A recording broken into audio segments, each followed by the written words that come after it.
toys and TV shows, comics and collecting and superheroes. There's no end to the useless stuff they know. But don't call them geeks, they're just regular Joes.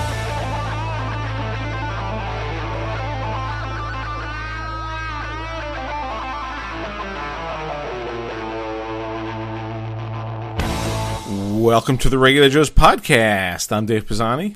I'm Barry Kay. I'm Todd Pleasant. And I'm Derryl DePriest.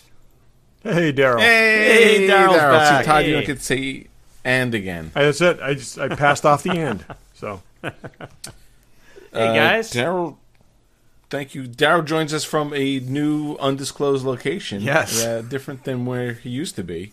That's right. I've almost completed the move from Rhode Island to Chattanooga, Tennessee. So we're in the process of unpacking. The house is almost done, and the collection will be a big thing because I'm getting some work done on the house so I can actually have climate-controlled storage for my archives. So my collection is still mostly in boxes, but it's the end is in sight, so it'll be a couple of weeks, I think, before I can start putting everything away. I don't know if why. you want but help, let me know, had- because I got a bunch of vacations stacked up, and I'd love to come down and put stuff away with you. So, I had this vision in my head of your move being like Noah's Ark, where instead of 2 of every animal, it was 2 of every action figure ever made going into a moving van, going to your new house. It was More than 2 for some of them. Yeah, It was some of them almost was like one, too. that. Yep. But we just got a virtual tour of your new office, and it's looking real good. So, Oh, thanks, man. Yeah, Yep. yeah. Can't wait to have you guys down. Maybe if you come out for Toylanta. yeah, we'll work be it able out. to- Be able to Yeah, we entice got to you guys figure over. that out. That sounds like it could be cool. So we'll check that out. So yeah, thank you, Daryl. Daryl's joining us. It's been a while, right? When the last time, I don't remember when it was. Was Was it when we had might have been Rhode Island. everyone on? Yeah, I think it was Was Rhode it? Island. Yes. Yeah, Yeah. Rhode Island Comic Con. Okay. So, Man, Cool. time flies. That was So- a couple of months ago, right? yep. Yeah. Yeah. Jeez, it's already January. So yeah. We're gonna talk. We haven't even talked to Daryl about the new Star Wars movie, so we're gonna talk about that a little. We're gonna talk about, I guess, what we think the future of Star Wars may be. Right, Yep. Todd? That was your topic. So we'll dig into that. But let's go random right now. Daryl, why don't you go first? So my random is as we've talked about before. I have a Star Wars book coming out shortly. I'll give an update on that a little bit later. But I wanted to highlight another Star Wars collecting related book that just came out. It's called Star Wars: The Art of Sideshow, and it's by Chris Spitali. So Chris actually used to be a Lucasfilm employee. He used to manage the collectible category at Lucasfilm, so including companies like Sideshow. Chris is also editing the book I'm working on, so he's taken my text and made it more readable and done a lot of fact checking and things like that. But this hardcover is super interesting because it doubles as a catalog for all of Sideshow's work, but it features phenomenal photography. So I can't wait to get this. I just found out about it, so I've got to order it right now. But it's the Star Wars Collecting a Galaxy: The Art of Sideshow by Chris Spitali. So I can't wait to get my hands on it. Cool. And so they that's either awesome. did or they're doing a Marvel book also, similarly. So, so that's cool. Yeah. So it is I cool. wonder So if it that must be- covers just the Sideshow stuff or the Hot Toys stuff too. I think, Barry, so I tried to find that out. I don't have the answer to it. I do know it covers their 1/6 scale stuff, which actually I had a hand in helping get that business started. I agreed to, or got our company to agree to a sub-license with them for their 1/6 scale stuff. So I know it covers the 1/6 scale as well as their statues that they've done. So I don't know if it covers the Sideshow or the Hot Toys stuff. But I think given like how much stuff that Sideshow has produced over the years, I can't imagine that it also covers Hot Toys. I think if anything, probably there's a future Hot Toys book or a volume that's equivalent to this just for their stuff. Yeah. So, and Todd, I'll definitely look into the Marvel stuff as well. So Yeah. that's amazing. So great. So that's it for my That random. sounds cool. Interesting. Barry, what do you got? I got a Star Warsy thing too. I read this article or this story last week, and I just thought it was really cool. So there's a place in Flagstaff called Bookman's Entertainment Exchange. I guess it's like a used book, used record type store. They got in an album as part of a collection of things that they got in, and when they opened it, it was the Star Wars soundtrack from 1977. When they opened it, they saw that it had actually been signed to Mark Hamill by John Williams. And it said, Dear Mark Hamill, may the Force be with us, John Williams. So they did the right thing. They actually reached out to Mark Hamill on social media to ask him if that had been his at one point and if he was missing it. Turns out he said he hadn't seen it since a move in the 90s. Like the It went 90s, missing. he said, I think. Yeah, so they actually got it back to him, and he in exchange signed a bunch of stuff for them so that they got That's something great. in exchange That's for it. great. Oh, that's pretty cool. But I That's put a picture amazing. of it. There's a picture of it up in our Dropbox folder if you guys want to see it. But it was just amazing that it was found and that they spotted it and realized what it was. And he said it had been missing for a long time. So I wonder if that somebody took it out of his house or what. That's interesting. yeah, how does something like that go missing? But it's cool that he got it back. Yeah. Yeah. So I That is guess cool. I need to stop having people sign to Mark Hamill whenever I have something autographed because clearly I'm not going to get it back. Okay. Probably not. You know, Yeah. so. That's funny. So I wonder, like you said, Barry, if somebody took it during the move. I assume Mark didn't move his own stuff; that he had a moving company move it. Probably not. But it was signed on the inside because that was a gatefold album. So somebody Yeah. would have had to have opened it up to even just see that the signature was on there. But Unless great. he sold it himself at a garage sale, not Yeah. knowing what it was, or it could have been a million things. Could have been a Yeah. mistake. Could have been, yeah. Yeah. So Amazing. That's cool, though. Todd, what do you got? okay, so CBS has said they are going to make 2 more live action Star Trek shows, and in a panel discussion at the Television Critics Association, Julie McNamara, who is the head of original content, was asked about a Spock and Pike show, Spock? which henceforth I'm going to refer, until they give me a title, I'm going to call Spike. Okay, I'm just saying.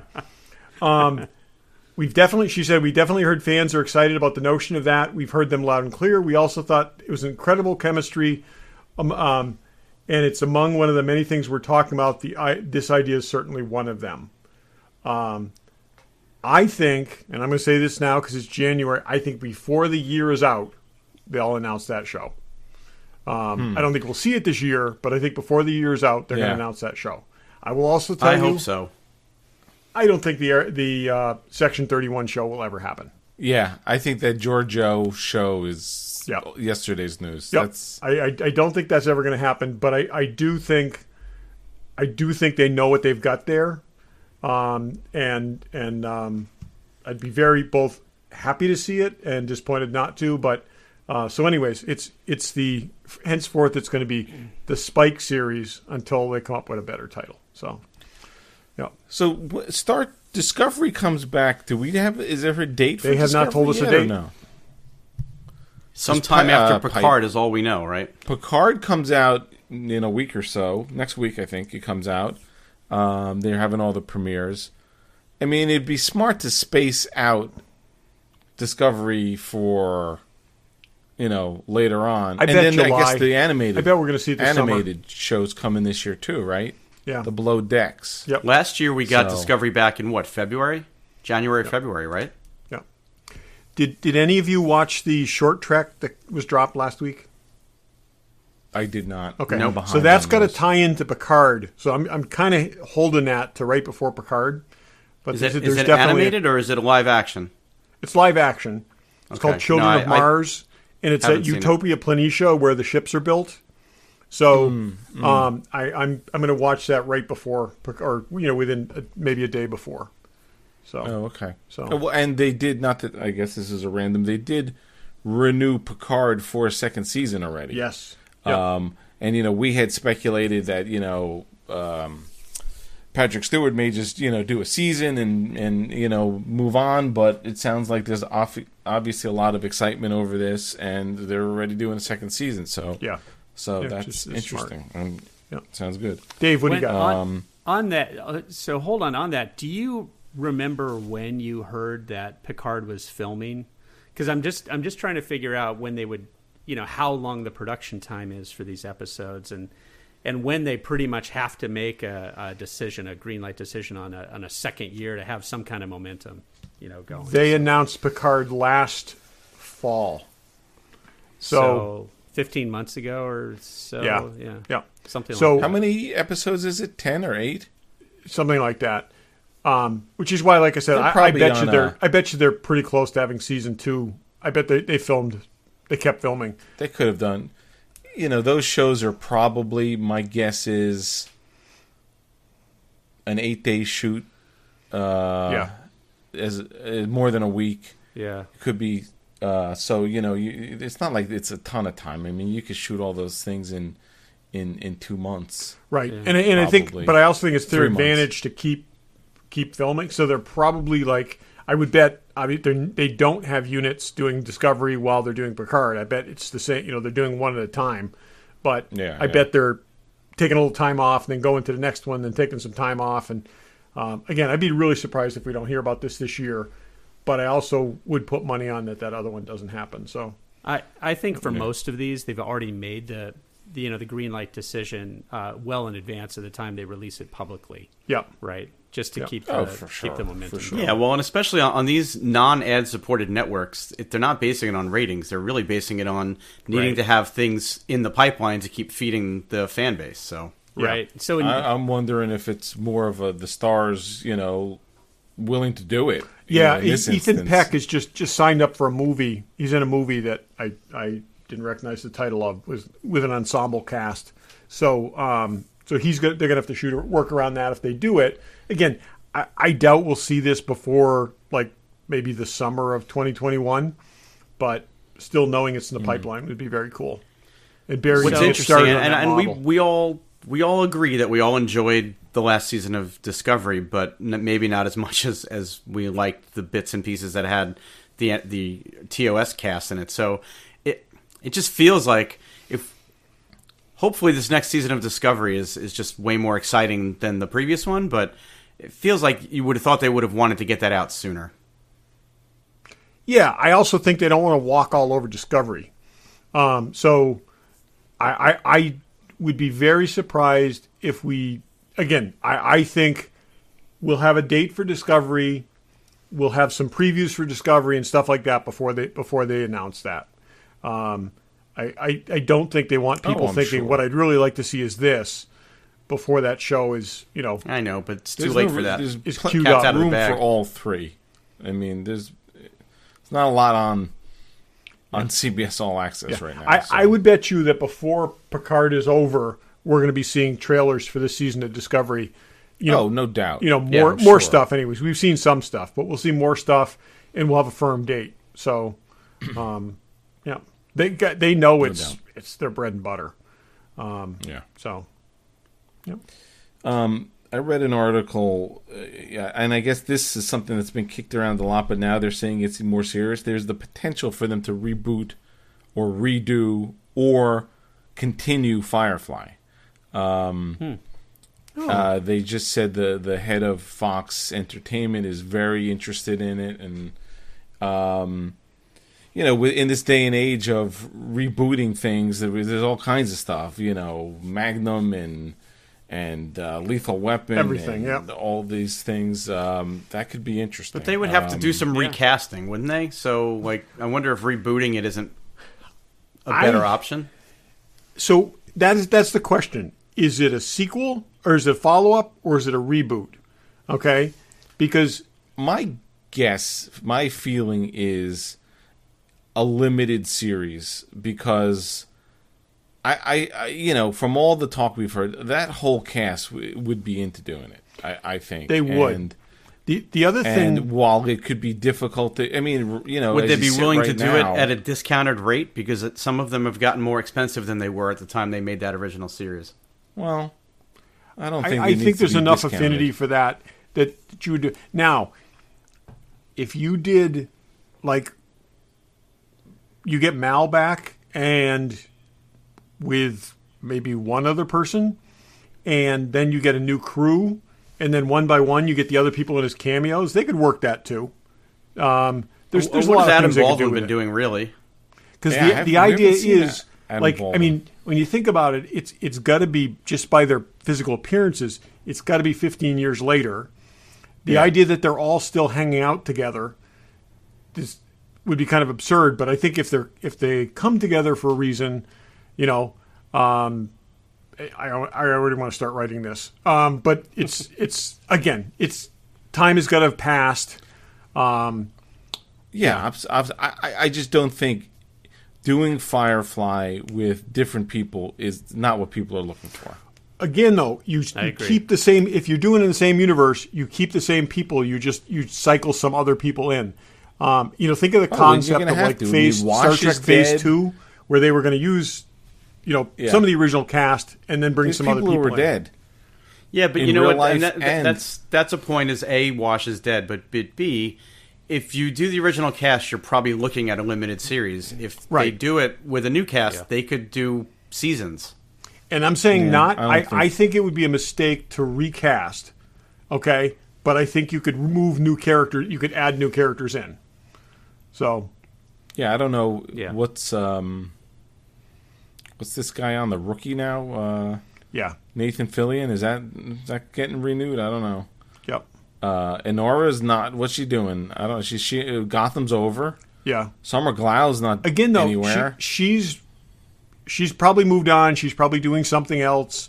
The character, the doctor's dead, or what's his name? I forget Glass. his character's What was name. his first Book. name? Book is dead. Book is dead. Ron Glass. So it's really just. And Joanna Kaylee. Hendrickson's not going to play as a prostitute anymore. Yeah, who knows? But I said Joanna. It's Christina, isn't it? Christina yeah, Hendrickson? yeah. Oh, she was a minor character, Yeah, right? but no, I think if you got Mal and Kaylee back, you could cycle in other people and then have visit the other people as you or work them into different episodes, and you could make that I work. think the two of them and Adam Baldwin could be a core crew. Adam Baldwin, Yeah. episode 5, they break him out of whatever prison he's in, and then he rejoins the crew. But he wouldn't still be hanging out 15 years later. But like They I may said, not want if to they work had with him as an actor because he's such a hardcore Republican. if they had to bail him out, or rescue him for something, I think that would be cool. Like, all We'll his see. stuff Hopefully is still in it's his not just room. talk. Yeah, I still want to be writing this. Okay, anyways.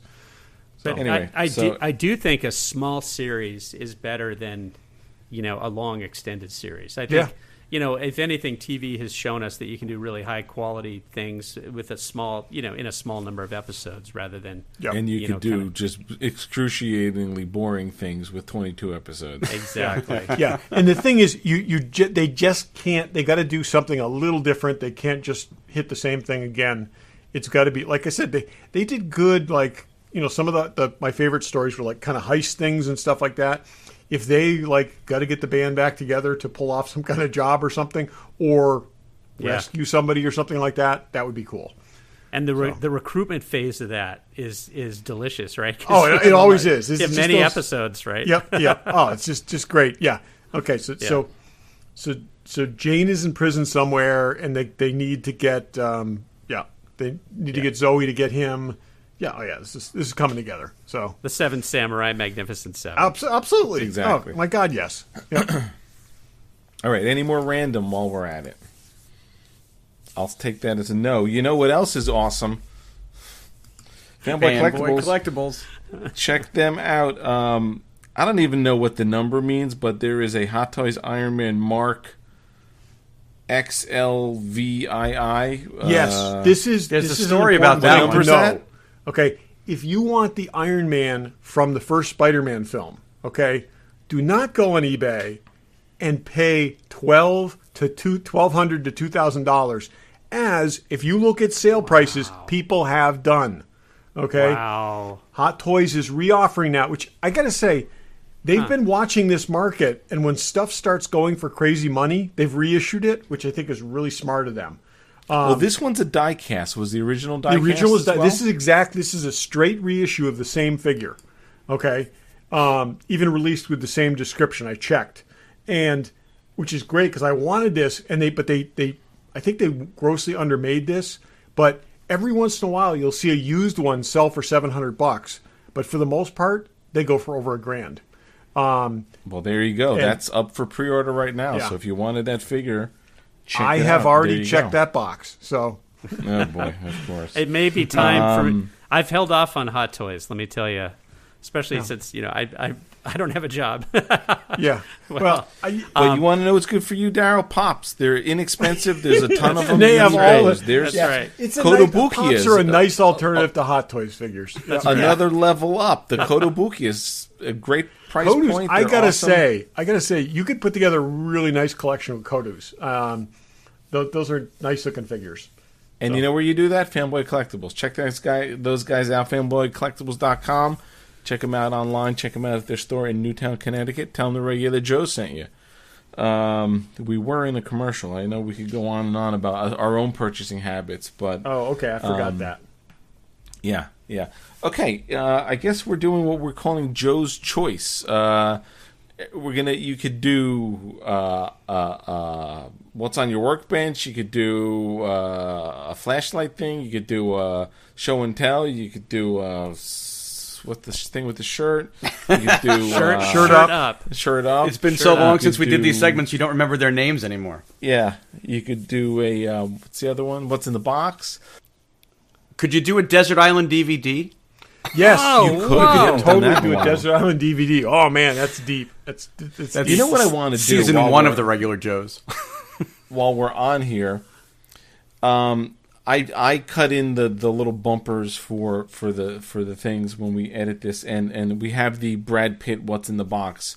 If anyone knows an actor of any level, A to Z, I almost would like to start replacing that bumper with dramatic readings Of What's in the that Box. little script Oh, we need to from do What's that. in the Box. Oh, My goal would be for Gwyneth Paltrow to act Yes, that out that for would be us. great. I think that would be amazing. So, I haven't seen her in 30 years. You should but talk to her maybe- mom. Didn't you know Blythe? Or you knew her father? You knew somebody. I knew her father. Yeah, I worked for her dad. So anyway, if you know of an actor or anything, let us know. Maybe we'll have some. I'd like to mix that up a little bit. So anyway, Maybe when Gwyneth's done selling her candles, then she'll have some time to do that. Oh god, don't go there. I bet Don't if go there. we got a hold of her, she would do it. Anyway, I wonder if they still live. I have their address still in the city, or if her mom still lives there. But more on that later. So let's go. Joe's choice. Todd, what's your choice? Okay, I have a fun with flashlights. This was a Christmas gift. He's It's a putting hat from on. L&L Bean, or one might say an L&L beanie. And watch your eyes, guys. Okay. It's got a little Whoa! built-in light. And it has a Nice. light built into it with 3 positions. I've gone like a out miner's and hat. it's built right into the hat. So there's low profile. AAA batteries in the back, so the wire runs through it. But it's just like a regular hat. It's actually pretty warm. I've taken the dog out walking with it, and it's great. And like I said, if boom, it's like or Cyclops. That So- is cool. Yeah, And that is really you know, cool. I could use something like that because I often when I barbecue, it's outside in the dark. And that's the I'll way tell you, that- I used it the first time I used this was trying to figure out why the snowblower wasn't starting. It was so good not to have to hold the flashlight as I was going through trying to read all the printed on instructions. Okay. But like I said, yeah, super handy. It's under $30 at L&L Bean, and we just had an L&L Bean Or outlet L- open LL Bean. near us. oh, that's awesome. So Cool. Very cool. Todd, you could ask the next person. oh, I thought you asked Barry. Okay. I didn't. Oh, okay. Barry, what do you got? I guess I'll do a what's on my workbench. And these are things that are off my workbench, but we're on. I'm going to show you 3 little things that I built. And I say little because they're all really small. I don't like working in this scale, but And I don't think I've shown you guys these before. If I have, correct me. But Well, what is that? this Was that like an arrowhead from a spear? It's kind of like an arrowhead, only it's a super Star Destroyer that's maybe 5 inches in length. This is not the most impressive Bandai Star Wars model kit that I've ever seen. It's very thin. I mean, it looks exactly like what it's supposed to look like. It's the best parts are like underneath. There's a lot of detail on the engines. But I got that in a 2-pack with the regular Star Destroyer, which is also really small and a tiny little scale. And I'm trying to position it so you can actually see it. I was able to get an amazing... Not to scale with each other, Barry, right? Not to scale with each other at all. Yeah. I was able to somehow pull a ton of detail out of the sculpt on this thing. Wow. For something that's maybe 2.5, 3 inches long. I even painted in the engines blue, so it looked like they were looks good. kind of burning. And then the third little one, which I did show you guys pictures of, I built a small-scale model of the Tantive 4, the Nice. Rebel Blockade Runner, which, again, the detailing that they're getting at these tiny little scales is pretty impressive, and I was able to get a really nice detailing on that. This came with stickers, which none of these kits... Some of them come with stickers and decals, but this one only came with stickers that I would have found unusable, so I painted all of the details that would have been stickers, all the red. That's and beautiful. Ended up doing a lot of like chipping and detailing in it, and I don't think it's really coming off on the cameras. So this particular ship, Barry, when you were building it, you started by painting it black. You'd shown us a picture of that black. I did. I painted it black, and then I painted a coating of white over it, so that you would get the different shadowing and the sort of paneling effect. And then so when you showed us a picture of the black one of the things that struck me was, why do they paint these ships white? Yeah. Particularly if you're going to run blockades with it. It's like... I did read an article that said that for the original models, a lot of the original models back in the 70s, they painted them black first, and that's why I figured I'd try that. Oh, interesting. It looks good. Looks really good. Yeah, I also bought a kind of paint called, they call it, to me, a paint called Smoke, which is very, very thin, grayish-black paint, and supposedly ILM used that on all of the models on the engines, so I actually used that paint for the first time on the backs of the engines to give it, like a translucent, dirty effect, and actually, I think it came out pretty good. So, and as you guys know, I am for my birthday, I'm working on a much larger Star Destroyer model that's lighted, and I've just scratched the surface on that one. I just put a coat of primer on the whole thing. So more progress on that one over the next weeks and months, but great. I will have a larger scale Star Destroyer to show you guys at some point. The scale on those, they're so small. They've got to be like 1/1000th scale or something. The Star Destroyers, I think, are even smaller than that, which is crazy. Gosh. Your eyes, Barry. What? I mean, how do you do that? I do have that. A giant magnifying glass? Magnifying glasses that have a flashlight on the front. So it's Barry in diamond cutter mode. Yeah, it's a Maria bonus calls them fun with my nerd flashlights. goggles. Yep. Yeah, but your nerd goggles. They are a lifesaver. They've actually made it possible to do detail work at such a small scale. I don't really like working at this scale. It's a little too small. Yeah, amazing. And a bonus fun with flashlights there, too. Yep. Yeah, there you go. Todd. Am I going? Yeah. You are going. Yeah, Dave, throwing it to you. All right, I'm going to do a what's in the box because I did get a couple things. I'll show you two things. And Barry, I know, got one of these as well, unless you're holding it. It's on my desk. Here's an autographed picture of J.J. Abrams. Oh, nice. There's a guy in our Star Wars autograph collecting Facebook group that was selling a bunch of these. I like this because he's directing Daisy Ridley. So there's him cool directing. I have mine here as well. Mine is just JJ standing up against a wall, but he signed in like this really cool blue pen. Yeah, the blue one. He had a couple of blue ones that were cool, but they were gone by the time I got to them. We'll post. You know what's weird, Dave, and I don't think you could even see it on camera here, and I didn't notice it in the photos, but I think this is an illustration, not a photo of JJ. Oh, really? Yeah, or it's a photoshopped. I bet they've like photoshopped it or something. It's almost almost like they put it in a program to make it look animated. I'll send you guys a better picture. I think it's because I think I've actually seen that picture, and it didn't quite look like that. So, all right, yeah, the guy that we got this from, I think was selling them at a very fair price. So I was happy to get very fair price. Yeah, the second one I just texted you because I'm not going to open it up, but it's in this big tube is the guy who runs the group for the premiere of the Rise of Skywalker was selling autographed posters and things. This particular one is autographed by Daisy Ridley, Adam Driver, and Ian McDiarmid with their character names. So that's a nice placement 24 too. by 36 poster.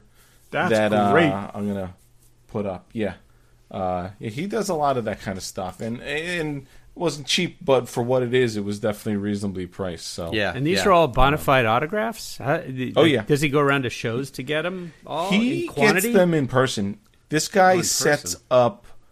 He definitely sets up signings with Daisy and Adam, and he's done a couple of them. Barry and I both have. I have two from his signings that he's done. Barry's got one. Adam. Yeah, and I've got Daisy. one that's got Adam and Daisy on it, and he's involved in helping set up some of these private signings. He's the one Wow. that helped set up the Harrison Ford in-person signing as well. So, Got it. Yeah. So and he's. which by the way, the very update on generous that is that for some reason they're saving all the posters for last. So the people that paid the most are having to wait the longest to get their items shipped back. But he's saying that the poster should ship out by the end of this week or early next week. So hopefully I will have my poster back in my possession soon. I think he did. Yeah, he said he's guarantees that 99% of the posters will make it back. Yeah, so except that's perfect. Yeah. That's beautiful. You know what's really Beautiful, interesting Dave. too, Dave? By the way, on that, the I think I told you guys when they finalized all the details for that signing, they also were able to get a photo of Ford signing every item. I had a So- minor issue I had to go deal with. So Yeah. So Ford was. They took a picture of Harrison Ford signing each item. He apparently has to approve each photo. So they're going to take a while for those Each photos photo. to come back. But he's, celebrities will be I guess celebrities. in case he had any weird look or something. Yeah, he's got he final wants to- approval of all the photos, so they're going to take a little while to get those out. I hope he is someone authorized to do that because Yeah, him or his people. Listening to their podcast, by the way, they did say, and it was never on the website or anything, but they did say that all that money, he donates all that money to charity. Really That's what they said. good. That doesn't surprise me. So- it doesn't surprise me, and it's also a really good way to do that. You know, when you think about it, it's like I'm sure it's done in such a way that he gets a tax deduction for it, but it's also money he doesn't need. So what a better thing to do with that? That's great. Right. I wish feel I like- could get a tax deduction for it, but unfortunately you don't. But I'm Yeah. sure you're right. He's probably getting it. But Yeah. I feel like I wish they would say that up front. I don't know why. I mean, I paid for it too last time, and would it make me feel a little better? It made me Yeah. feel better for what I but spent. again- what I spent. Like I said, if he is donating it to charity, he is entitled to a tax deduction for it. So it's not entirely. I think some people are very hesitant to say that it's that it's being donated to charity and stuff, because then you get somebody in the other hand saying, on your side saying, "Oh, it was a charitable thing."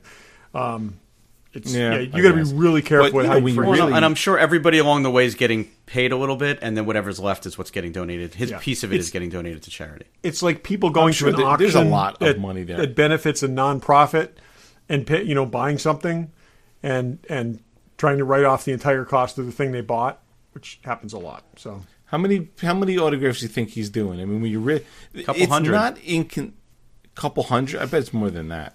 It's not inconceivable Hundreds for sure. for him to do more than 5. I I think that he's capable. I five. think it's more about, can you get enough people to spend that much money? And I sent you guys a photo. There was a guy in our group that got 9 autographed photos, and those photos were which is why I bet it's at least $900 a piece. And I don't think there's any shortage of people. I mean, and I guess in theory, well, it's not only people in our group, but there's a majority of them. There's others, but I mean, you're talking $500,000. I mean, Yeah. that's not that's it's real in that money. It's ballpark, real so. money. Yeah. Anyway, so but if you're into Star Wars autographs, join the group. Star Wars autograph collecting. No, Star Wars Autograph Universe. Universe. Yeah, good bunch of guys. Daryl, What are you doing, and what do you got? So my boxes have been piled up. They've continued to come in. I've gotten some things from Big Bad Toy Shop. Marvel Legends waves, I tend to order each of those when it comes in. So they're piled up here outside the office door, waiting until the dust settles, literally on the move, and the refurbishments I'm having done before I can open them up. So I can't really tell you what they are right now, but I know there's a lot of them. But it kind of leads to the next thing here, which is they're producing so many Marvel Legends right now, waves every year, and I want to display mine. So that's kind of my resolution, is to change up my display cases in this new room I've got, and do a lot of fresh things. I haven't had them on display before, but there's just too many to put in, like more than, I just want to devote like 2 display cases to it.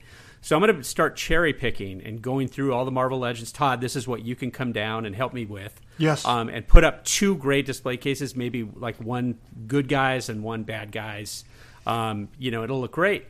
But it's going to impact how I buy Marvel Legends in the future, because I'm going to be very selective from now on. And unless it's a really killer Build-A-Figure in the wave, I don't want to buy all the figures for it, right? Yeah. There's too many figures that are little variations of what went before. It's like it's at the point where it's like a bubble about to explode with all these figures that are coming out. So but you can do it like a lot of people do the Hot Toys, where you just want the definitive version of a figure. Yeah, that's and where not I'm have going to have towards. all of the versions. Yeah. That's what I'm going towards, Barry. I think so. Yep. Daryl, so picture this. You go like a double height shelf, maybe like 18 inches high or something like that, and you do the classic comic book cover with the villains facing off with the heroes, all in profile. We have the Flyers airborne. I love it. Let's do that. Thor's hammer up in the air, and they're just coming at each other, like juggernauts up front, and it's just this could be awesome. That'll be kind great. Of a V now we have to formation. figure out how to get everybody to fly. So may need a lot of creative solutions for we that. We can work that out. I got. Let's do it. A number of my Flyers airborne and they're Hot Toys figures. So Todd's got laser cutters and 3D printers. He's got everything he needs. That's right. Yeah, you get everything you need. Exactly. So that was actually a preface to. Oh, you do. Oh, yeah. great. I got Falcon I'm looking at Todd's display I got cases. Falcon Wow. and I got Falcon and Vision actually airborne. Oh, So, that's great. Yeah. Okay. Well, I love this. It's dynamic and cool. But that was actually a preface towards the real segment I want to have is what's on your workbench. And I have nothing on my workbench now because I have no workbench, and this is a problem. So in the space I'm getting, I'm going to have a climate controlled kind of an archive room, but I'll build a workbench there. So I get to custom build exactly the way I want it. So I want any of your guys' input too on what you need to do to put into a great workbench. In Rhode Island, I had a 16-foot workbench. Awesome. And stuff just spread out everywhere. Great. But it also promoted laziness. Like, I'll get to that later, and I'll just spread it out, and stuff piled up. But this time, I want to have my toolbox in the perfect place and have my packing and shipping materials all kind of ergonomically arranged. So I'm actually excited about being able to kind of create my own workbench with all the important ingredients kind of factored into that. Yeah. So that'll happen in the next couple of weeks. Daryl, there's some great cool rolling carts on Amazon that I bought for my office that if you just make the height of the toolbox the height of the rolling cart, you can like push the whole cart underneath, have access to the drawers, but then when you pull it out, you can have like an island workspace if you want to, which works out really well. So and the drawers are in casters and stuff like that, and they're fairly cheap. So but you could do a whole row of those and have big drawers, narrow drawers, and that's what I would do if I was doing one now. I think it depends on what you're planning to use the space for. Is it building stuff, or like unboxing and packing stuff, or photographing stuff, or it's unboxing? So photography, that's another good question. I think I'm going to have to eventually get a separate photography studio, so it won't be for that. It'll be building, repairing. I want to do some more. I mean, I will have a workbench in the garage to do heavy making type of stuff. So this will be more toy repair, unboxing, kind of sorting, and also importantly for my shipping. It'll be my shipping station too. for eBay. I've been the past 2 workbenches that I've built. I've used kitchen like more modern version of kitchen cabinets because they're the right height, and then put a top on them that's 24 by at least 8. You basically cut a piece of plywood in half lengthwise, or even a MDF, and use that as the top. But sort of the kitchen cabinets that you could put, they have drawers on top and then cabinets or more drawers on the bottom, but that's the right standing height, which is good. I've been using those, so that's been helpful. Exactly. So what's that height, Dave? Probably, I want to say 34 off the top of my head, because the desk I think is 29, maybe 34, but and actually these days even better. They're making. The big box stores will have those garage sort of metal things with drawers and stuff that are that same height. That's I measured. Those are the last those one. Are good too. The last one I had in Rhode Island, I took all the measurements before I came down. It was 37 inches high, which is just high enough to put a stool under there, so you can sit on a stool and do the work. And the other thing, Barry, you asked a good question. What am I going to use it for? I'll probably do Lego custom building there too. So I'll be able to want to sit there with good lighting. So I was just going to say, one of the things you need to think about is lighting, because you're gonna need good lighting. Exactly. And lighting that you can sit there for hours and it not start to, like, you don't want to just put like big.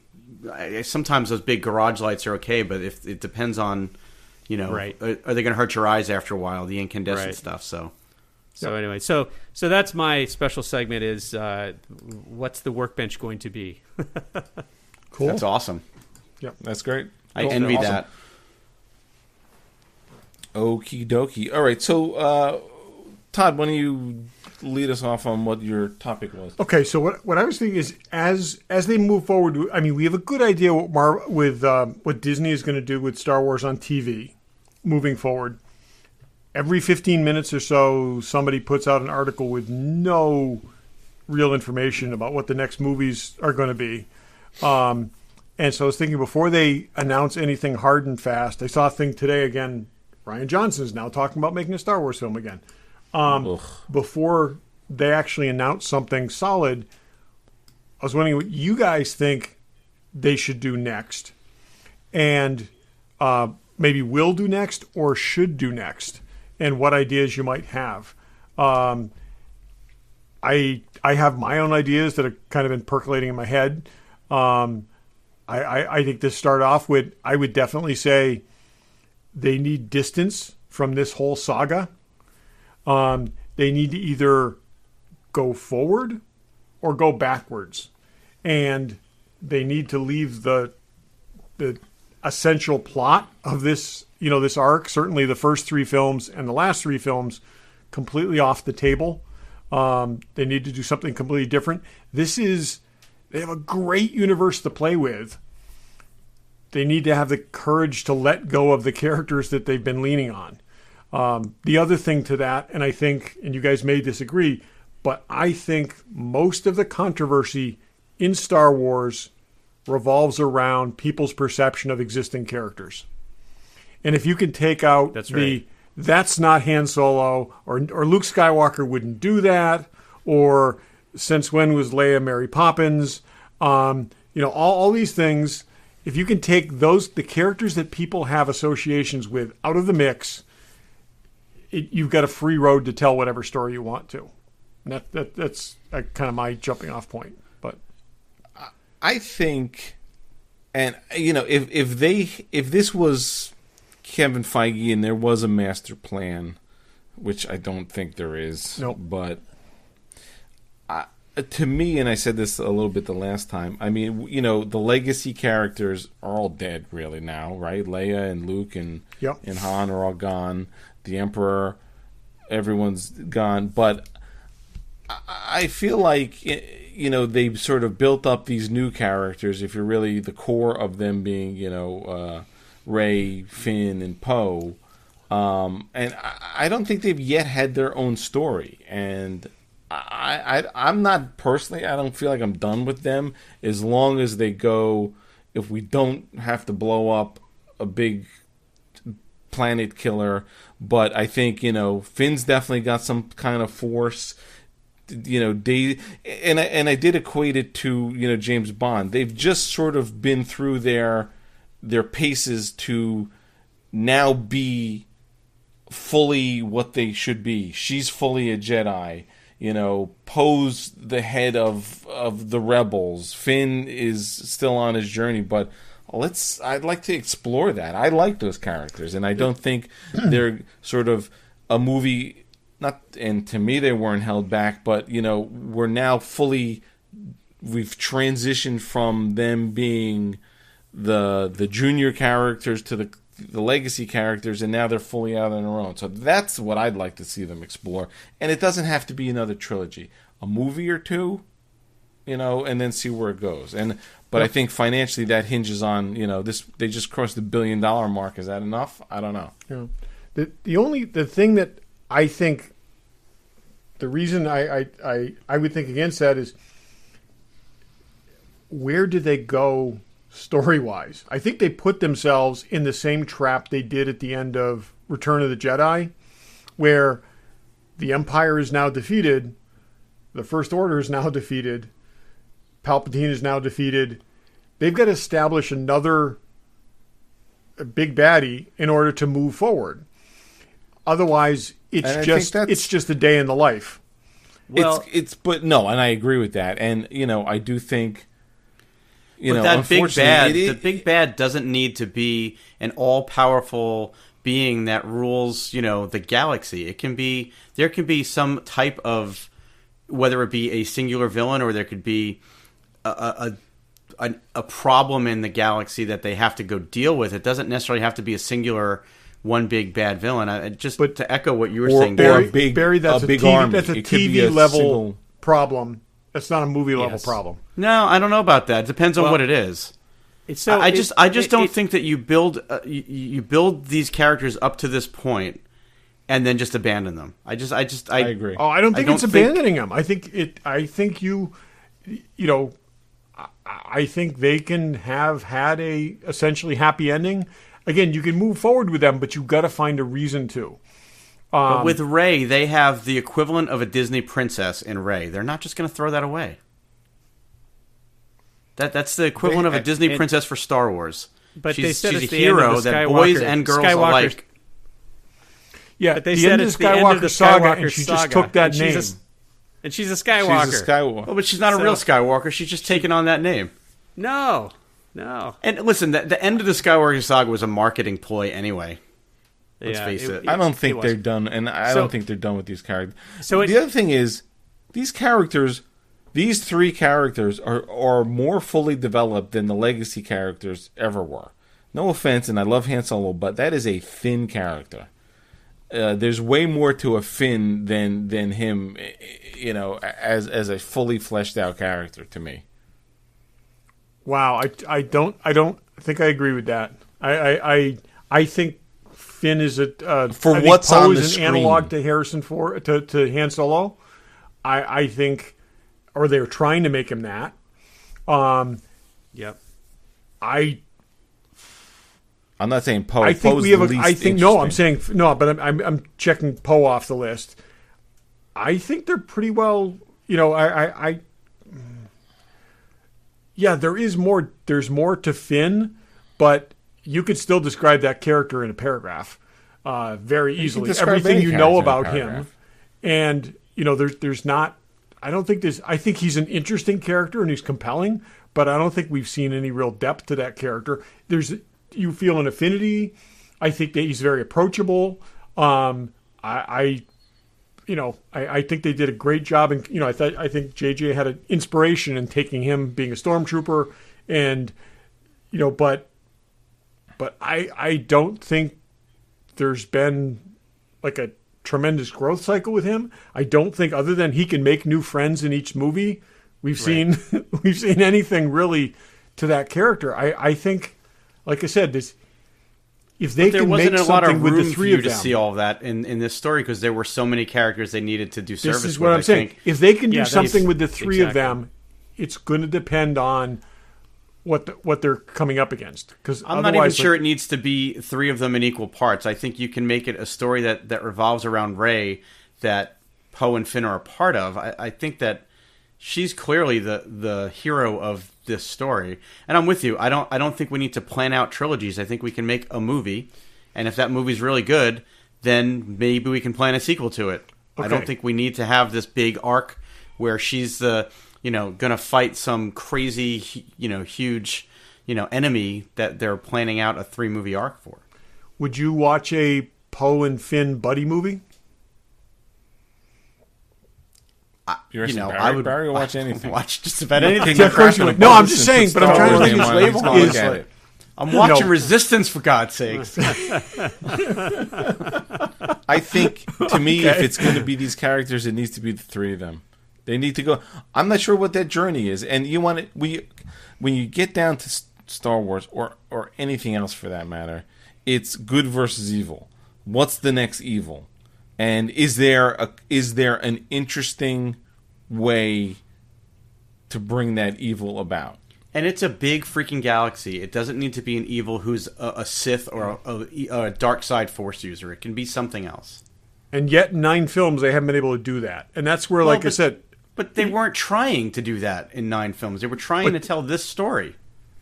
and they told They it can twice. tell a different story now. That's what I'm saying. That's my point, Barry. Is I'm saying they told the same story twice. They now need something that doesn't involve guys in Nazi uniforms wearing triangle-shaped ships. Okay, it's got to be something else other than an empire or a faux I'm empire. agreeing with you. I'm totally agreeing with you on that. Yeah, Yeah, but But I'm I sure don't they'll come think up with it needs. something. I don't think that you need to start over with a whole new set of characters.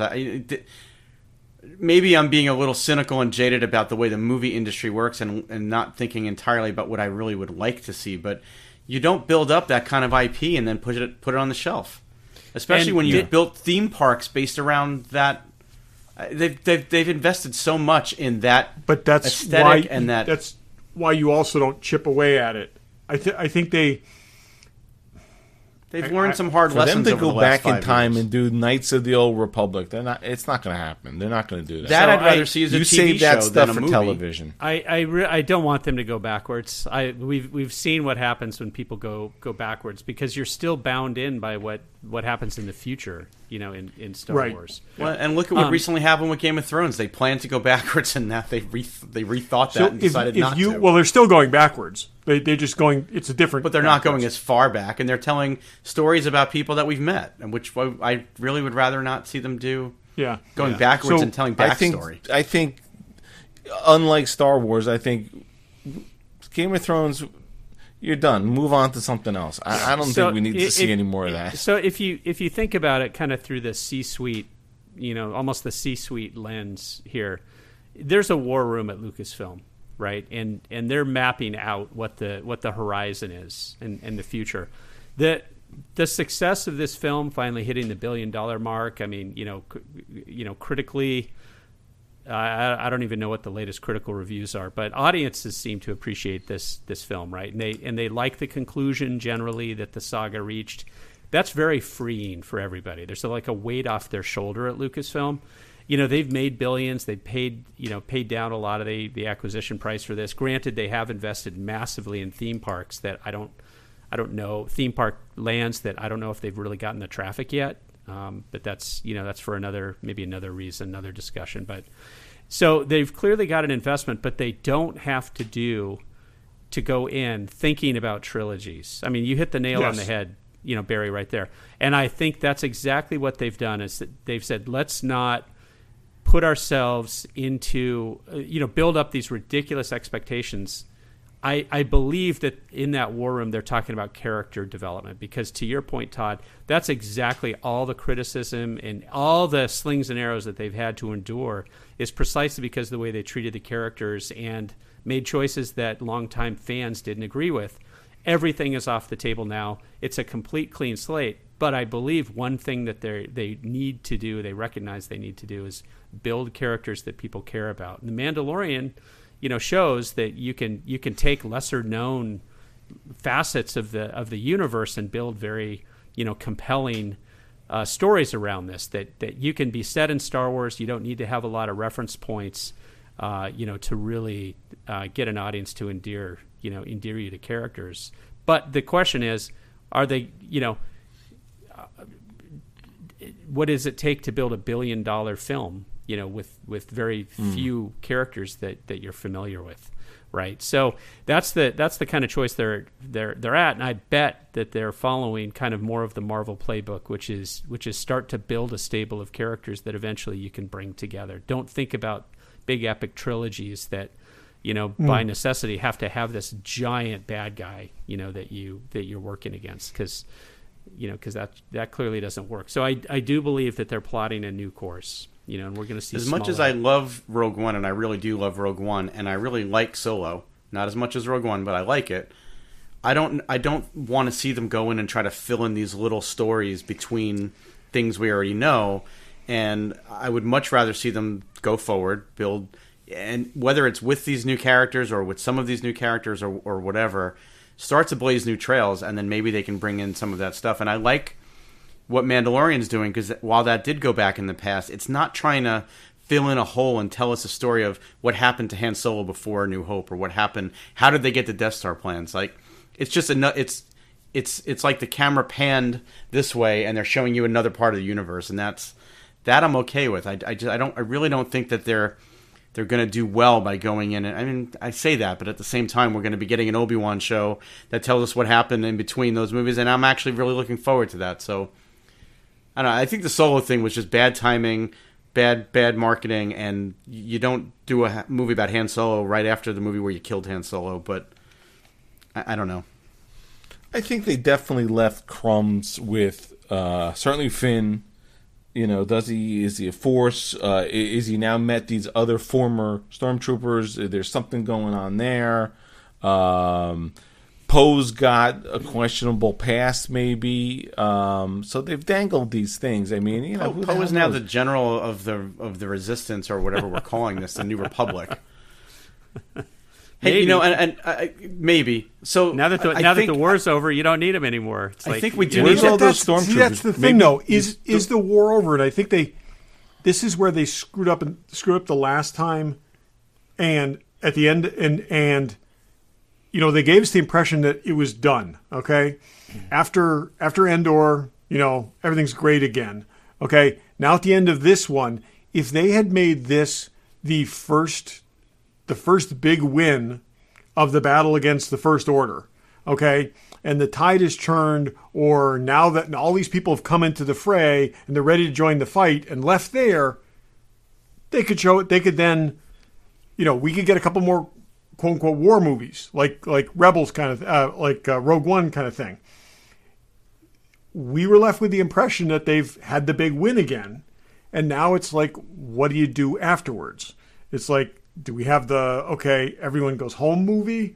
Do you have the, I think you're thinking too Marvel. I think you can have in whether there's a crawl or there's a backstory or whatever.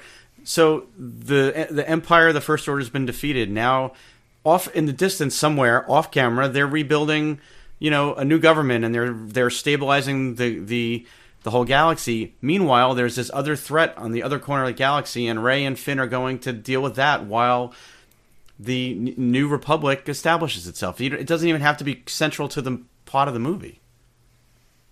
Someone needs to negotiate with the Trade Federation, because that was a good time. You need, but have they painted themselves into a corner? You need a bad guy. This is what I'm saying is a bad guy the Empire, or they need neither. There's the galaxy is huge. There's a new threat coming in that they've never seen with or dealt with before. It's not a Sith, and it's not an Emperor. Okay, it's got to be a Rey level threat, and that's the problem. Okay, they kind of did the Superman thing here. Okay, she's super powerful as far as force wielders go. Okay, they've got to have they've got to have a major adversary, and now it's going to be. How many movies in a row is this that, the man behind the curtain there's another man behind the curtain.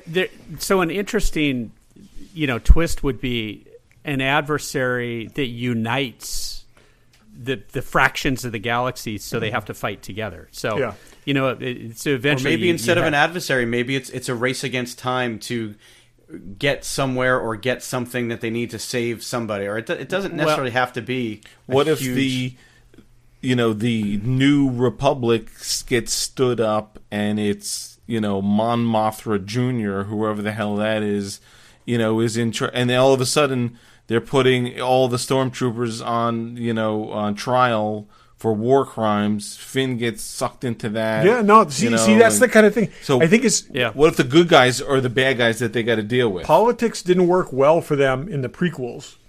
Okay, clearly that didn't. That we don't want to see any more Senate meetings and stuff like this. But if you had, if you had the next incarnation of the Republic has a hard line against anyone who's ever been a stormtrooper, and Finn is out because of that. You could have Rey and all those training other people. You start bringing them in. Potentially a new generation of Force wielders, and there's Finn goes back to smuggling, gets in trouble. I mean, there's stuff you could do. that people like Kevin Feige, who we know is now at least involved for at least one film and possibly helping write the ship, Jon Favreau, Dave Filoni. There's enough really smart, really passionate Star Wars people there to help figure this out. I don't think that this is going to be impossible, and I think they've learned a lot, and they've hopefully licked their wounds a little bit and realized what's worked well and what hasn't. Their one deviation away from safe is the most controversial thing that they've done. Right? The Last Jedi is the one that fans went out of their minds over, okay? And that is their single deviation away from doing the safe thing. I've said it before. I don't need Star Wars to take huge risks and be something different than what it is. Yeah. And you know what? If you get down to that, there's no reason why there can't be another Sith, and it just manifests itself in a completely different way, whatever that is. I don't know. Yeah. Or it's the the ghosts of the Sith, or exactly, to your point. But there's, like, Todd, you've probably read enough of the expanded universe stories to know that great writers there have conjured up all kinds of different things that make this universe interesting and compelling, that don't involve the Republic and the Empire against each other. They do involve a continuous war, for the most part, of the Force. The battle between the Force, which I think will be essential to Star Wars, going forwards. But we've also seen like great bad guys like the Yuuzhan Vong, which for all intents is kind of like the Borg, right? Yep. In Star Wars. Yep. Very powerful, but completely organic. Not they eschew technology. It's a different kind of technology. Well, but then they also overwhelm with mass rather. I mean, they're never ending.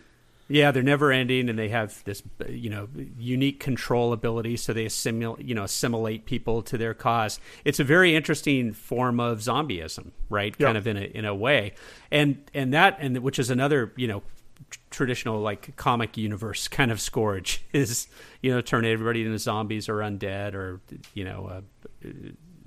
whatever. So. There's lots of different ways you can play on this. Some of these are more epic than others, so they can't be told in a simple, in a 2-hour movie.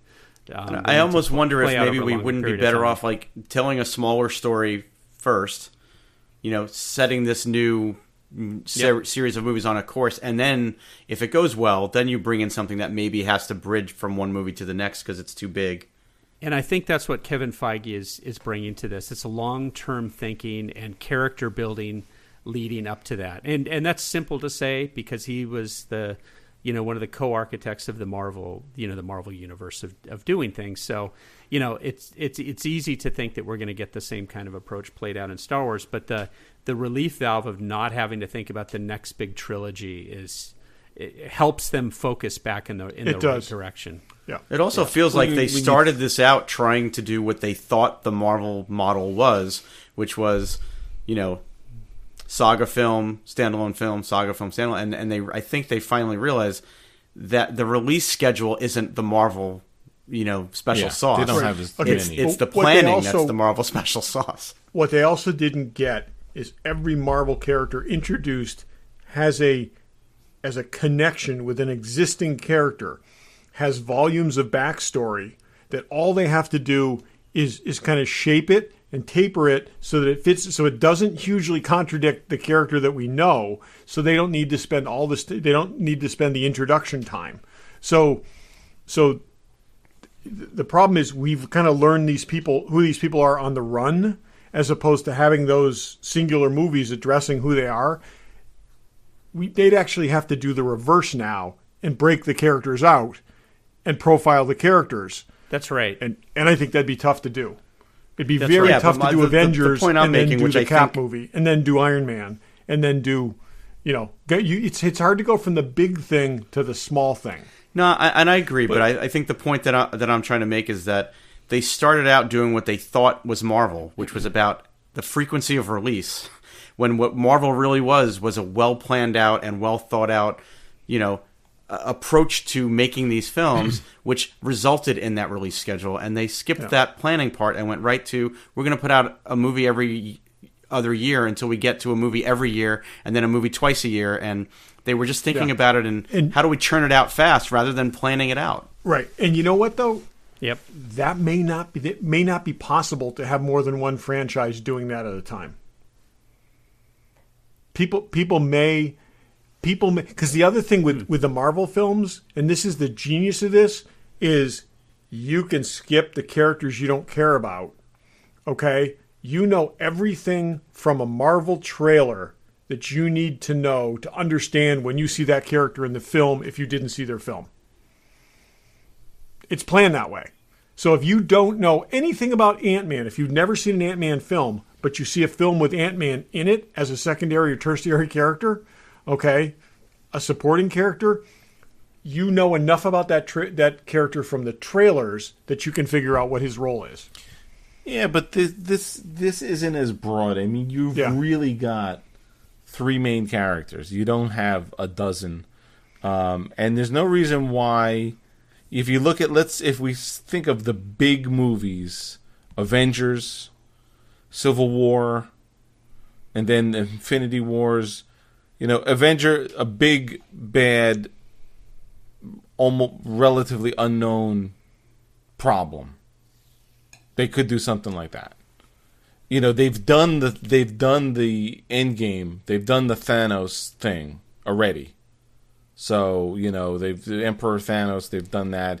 They haven't done sort of this crazy threat. Where's it coming from? What it is? It's sort of faceless, but it's a big problem. They could do something like that. Yeah. Then I agree. If you look at Civil War, while it was a relatively epic movie, the problem was pretty simple. The problem was more of a political, somebody throwing a monkey wrench in the works. They could do that. But you couldn't do if you look Civil at those War without previously having established those characters the way they did. But we've got those characters. What if somebody comes between these characters, whatever that is? Well, the other thing too is, so think about this: the power balance has just been shifted massively. What if the Empire, and then the existence of the Empire, and then the First Order was keeping something worse from rising up? See what I'm saying? So the existence of them was actually keeping something else in check, which is now pretty much free to grow and consume and feed off planets and do whatever it wants to do. And people don't even know it's there.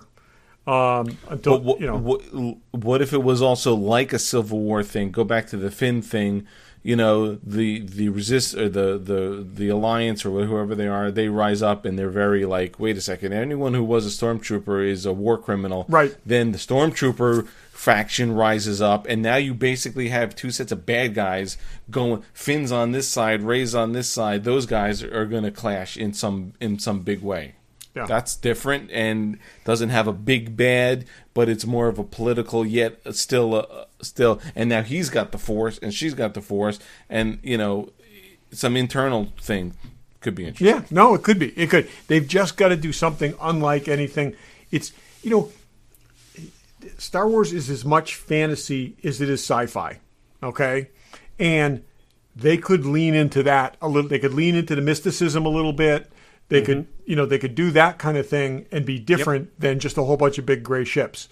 So I think there's a lot of potential. I think if they go to a different time period, they need to never say the name Skywalker. And you know what I'm saying? It's got to be the prequels were so burdened by what we knew was going to happen. Yeah, but they're starting from scratch again. But if they went 1,000 years in the past, okay, this whole 40, 60-year cycle is a blip in that universe's history. But yeah, but if they go forward with Rey, they don't ever have to say her last name. They don't have to say Skywalker. Oh no, I know. I'm not. But what I'm saying is, if they do separate, okay, if they're going separate, if they're not using these characters. Okay, they can't. They just need to break away from what's been told. They need to stay in the universe and tell different stories. I mean, they should go back to at the very least, when Yoda is the only one that can still be alive. When Yoda is actually baby Yoda. Okay, that far back, and then you've got a 500-year runway of telling Jedi stories, actual real Jedi stories. Before we get to this. See, I'm less interested in seeing that than I am seeing them go forward. I think you can go forward and do the exact same thing, Todd. Dr. Aphra is your way into the mysticism.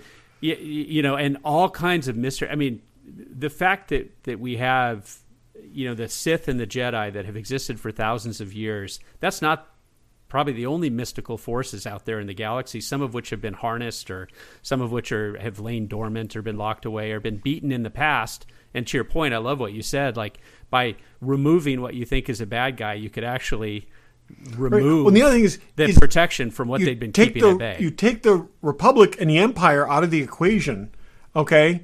Because the light side of the Force and the dark side of the Force have been associated for years with respectively one of these two sides. But you take them both out of the equation, and they're still going to manifest somewhere. Yeah, so there's all kinds of things happening. Yeah. And in addition, there's this whole Black Sun, kind of criminal element with all these Hutt gang lords and gangsters everywhere. That is a really interesting mix. Key part of the Star Wars universe. I like that angle that all of a sudden what follows the oppression, it's the same thing as you take out Saddam Hussein and all of a sudden democracy does not flourish. Okay. Right. The criminal gangs and the warlords and all these people rise up.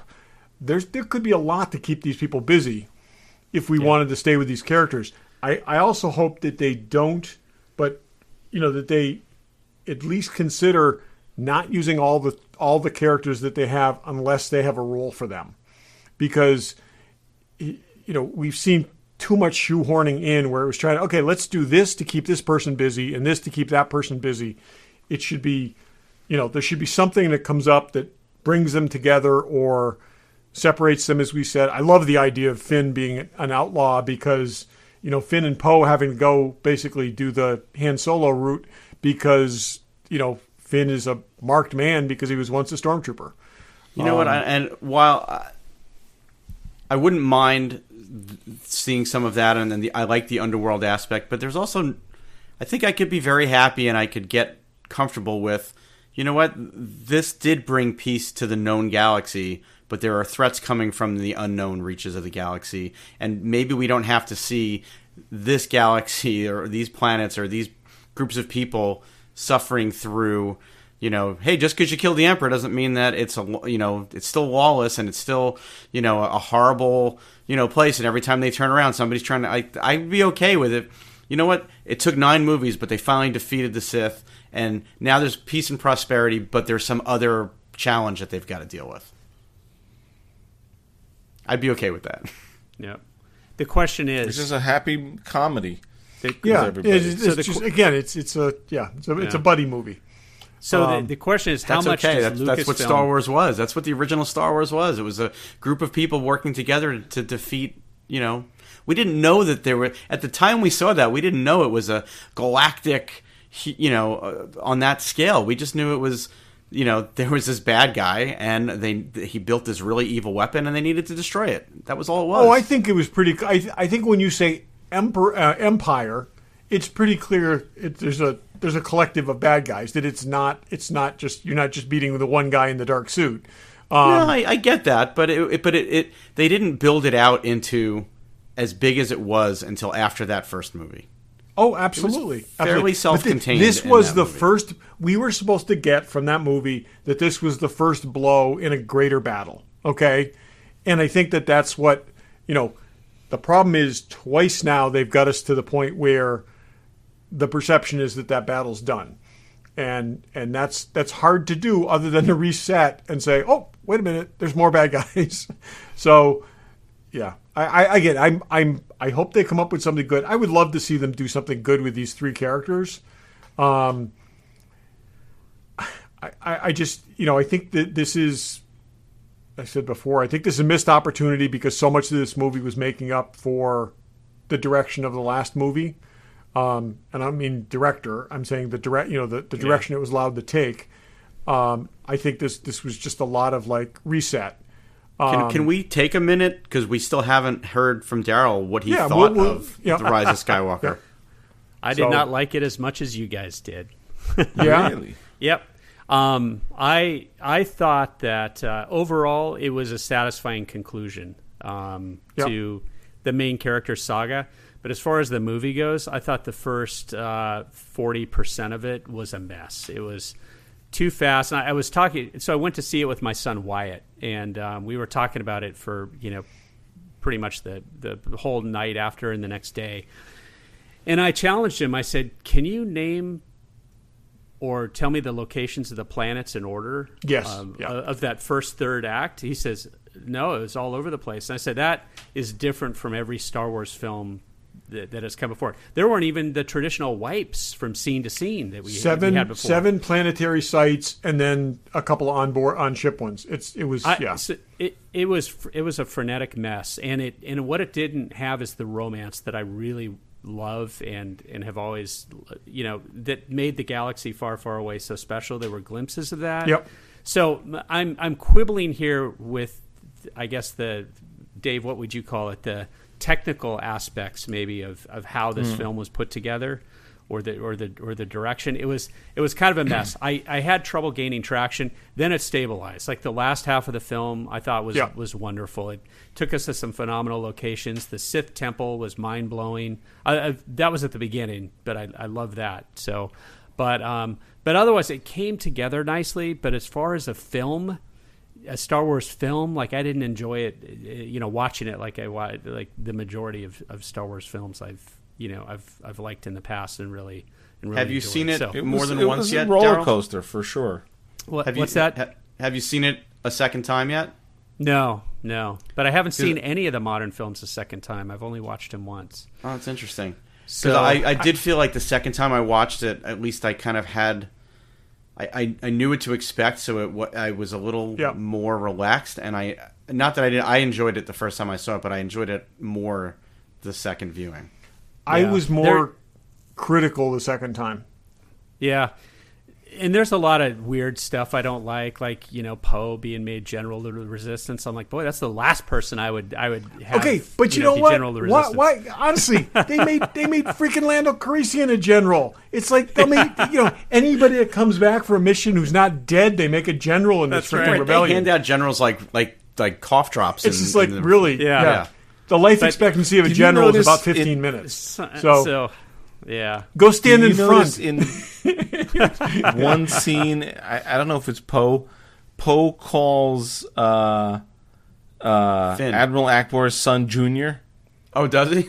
Yeah. He calls him really? Junior. He's supposedly his son. He calls him Junior. That's his Just son. remember that. Oh, Here's one of the things that I don't want to say bugs me, but struck me watching it a second time is they couldn't have revealed Palpatine in that in that first scene. They had to put it in the crawl. Okay. Yeah.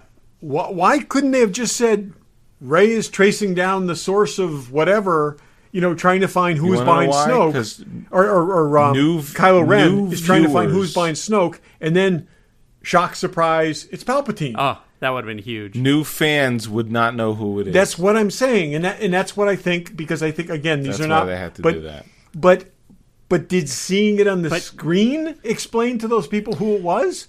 Because here's something didn't. that we did not talk about, and you guys might not even know. Daryl might know, but apparently the night before the movie opened, that broadcast that they talk about in that crawl was done in the game Fortnite. The Emperor's Voice, they actually did the broadcast as if it was like breaking into the game. Yeah. Because I guess if you're Disney and you're trying to target your target audience, where are they? There's millions and millions of people a night playing Fortnite. Yep. I didn't know about it. My kids don't play it. It just seemed like a really significant thing to just kind of like throw in the. Oh, by the way, this is a known thing. But that was actually brilliant. To reach a new audience. Talk about just jumping the gap right to the grabbing the new audience by the. I heard the audio. It's actually. I mean, it's Ian McDiarmid's voice. It's the whole thing. But so have you guys heard? So this is on the Rise of Skywalker topic. Have you heard about the controversy about JJ not approving this edit? And have you seen any of the? I guess apparently the threads that JJ wanted to have in this film that were ultimately I have. It's that film is the problems are exactly what I had with this film, is what JJ had envisioned. Now, either it was written by somebody who had a brilliant, it's a brilliant fake. I don't know. But are you talking about the other plot synopsis that's out there by the original? Right. I think so, Todd. Yeah, I've seen snippets of it. From what I read, and I didn't go deep on this, but for that at the high level that I read, the original edit or the original plot line that JJ wanted to make, that Bob Iger just shot it down definitively and said no, because it was originally, from what I read, they were pulling in characters from Clone Wars. The Mortis trilogy in Clone Wars. Right, yeah. And it was going to be the son of Mortis was going to be the big bad guy. And they decided that... Who would have been Matt Smith's character? Then they decided that it was just not enough people were going to know what that was about, and that it needed to be more mainstream, which I don't disagree with at all. But apparently that might explain why the first half of the movie feels the way it does, because... I think they went back and reshot a ton of it. Yeah. That's not what I was referring to, which is the original plot. I'm specifically referring to the things that were done in this edit. Apparently, I don't know if it's super, just supposition, guys. I don't know if this is true or not, but it's just... different things that JJ took issue with, and I'll do a better job getting prepared, next time to discuss this. But well, the other thing, just on the thing I was talking about, supposedly that was part of what, when they brought Lucas in, some of that was his direction. Was, well, why don't you bring in this Mortis thing? And sounds like that they were taking some of his feedback, and whether it's because it was a bad idea or because it was Lucas's idea or whatever, it was shot down by Disney corporate. I'll tell you, I'm creeping into the area where I really don't want to know about the film that wasn't made anymore. I'm so tired of hearing about the frickin' Snyder cut and all this kind of stuff. I mean, if you sign on and you don't have rights on the final cut, what they put on screen is what the movie is. Okay, yeah. I mean, there's a gajillion different ideas that can get used, but afterwards. To try to retroactively better your position, whoever you are, by saying, "Oh, this would have been much better if they'd gone the way I wanted to, or if they'd done this," it's not what the movie was. The movie was. Well, I agree with you on that. I think that the difference, though, is that a lot of times the story will take shape and change dramatically in the writing and rewriting process. It's another thing. And I'm saying they go out and start filming a film. None of that matters when you ship a print. Right. But it's interesting, at least, when they film and edit something, and then they say no, go back and redo it. That's because that happens. You would a lot, think though. theoretically Some they things approve the don't script work. before they start shooting. They usually approve the script. So Yeah. But editing can change a film Completely yes. change pretty the film. drastically. Yeah. Test And given- audiences as a whole. It's Get- it's and a get- business. well, And given that's what they Star say Wars- that you make a movie 3 times, right? You write a story, and then you film a story, and then you edit a story, and each time it changes. So Yep. Yep. And All right, we're dragging on. So let us know your thoughts on what you would either think or like Star Wars to be moving forward on the big screen. I think the Okay. next Star Wars film should be like 1917. It should be one shot. It should just like follow right through, straight on through. It's like and then there's no question about editing or what the original intention was. I think that moving forward, that's the only way you can have integrity in filmmaking. that's right. So. There's no such thing with the business that we're in. That all this stuff is. Yeah. So anyway, does anyone have any last thoughts? well, I thought, and I know we're long, but we're long already. So I thought we were going to get Darryl to give us an update on his book. Oh yeah, sure. So there you we've go. so Star Wars: The Vintage Collection Archive Edition was originally slated to ship in December, but we decided to delay the book to get in everything that Hasbro released for the Vintage Collection in 2019. And that kind of puts a nice capstone. There were some really good items that came in at the end of the year after we announced the book. We think it was a good decision. We've pushed the book now out into, we should get delivery in March, so it'll go out closer to the end of March. But it's spectacular. So I think the addition of all these items and the photography and the write-ups is really great. So folks can expect that. I mean, that'll be just in a couple of months that we'll start to get this in hand. And I got the coins in today for the people who backed it on Kickstarter, and got the little coin folder we're doing with the retro coins. They are awesome. Oh, that's great. Looking forward to Let me that. tell you, wait. to hold in my hands a vintage feeling coin for Jabba's sail barge, the Katana, is amazing. It's great. so cool. So we can't wait to get this out to everybody. But How many credits is that coin worth? I can't wait. trade it. I can't wait for you to get it out there and just have that project sort of, start getting the feedback. And I can't wait to get my Yeah. copy. So Yeah, well, great. Thanks for Looking the forward to support, guys, for everybody. Awesome. Cool. all right. So you All right, asked about you last also have thoughts. another last Yeah, thought? I'll take this one. We always talk. Well, not always, but we tend to talk about the passing of celebrities and people that have impacted our lives or things that we've enjoyed their work. And this past week, Neil Peart, the drummer and lyricist from Rush, passed away. And you guys all know how big of a Rush fan I am. I think people listening have probably heard me say it enough. But I was completely taken back by how hard that his passing hit me. I did not expect it to be as impactful on me as it was. So last week was a rough week, but it's sad. He that Rush stopped touring in 2015, and about a year after that, he found out he had brain cancer, and they kept it super quiet. And I think only his inner circle knew about it. You're starting to see articles now and things for people that were aware of it and kept it quiet, like some of his writing partners and other things. And it's I can't imagine what his family and close friends and people that knew him must be going through. But for me, it was kind of shocking how hard it hit me. So, one thing I do want to say, if anybody who was remotely interested in him and his work, right now through January 28th, Audible has made all of his books, the audiobook versions, free for anybody that wants to download them. And they actually had a nice note in the description of each book. It said, in the light of Neil Peart's passing and in honor of his life and contribution to the world of audio, Audible is offering this work at no cost through January 28th. And while it's free for listeners, the right holders will be compensated. So they've made all his audiobooks available. That's really till cool. the end of the month for free. So check that out and, put on your favorite Rush album and celebrate the music, because that's, the legacy of their music is really what lives on. So And I'm contemplating Well my played, first well played. ever and probably only tattoo, which might be Rush lyrics on my forearm. Okay. So Barry, so if you don't have a favorite Rush album, what would you suggest?